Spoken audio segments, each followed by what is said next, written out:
સુરતમાં સતત વધી રહેલી ગુનાખોરી ડામમાં પોલીસ દ્વારા હવે પેટ્રોલિંગ અને વાહન ચેકિંગ સાથે નાઇટ કોમ્બિંગ હાથ ધરાઈ રહ્યું છે। તે સુરતના અમરોલી પોલીસ મથક વિસ્તારમાં ડીસીપી, એસીપી, પીઆઈ સહિતની હાજરીમાં નાઇટ કોમ્બિંગ હાથ ધરાયું હતું।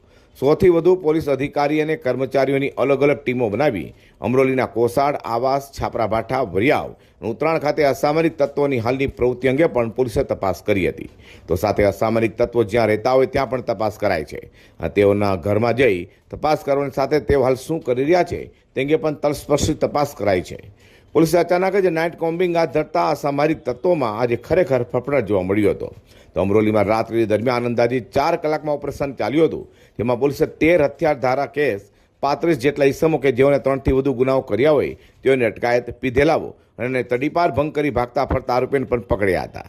સુરત પોલીસ દ્વારા અસામરિક તત્વોને ડામી દેવા અને ગુનાખોરી રોકવા માટે હાલ નાઇટ કોમ્બિંગ સાથે વાહન ચેકિંગ, પેટ્રોલિંગ સહિતની કામગીરી કરાઈ રહી છે, જેને લઈને અસામરિક તત્વોમાં રીસનો ડર જોવા મળ્યો છે।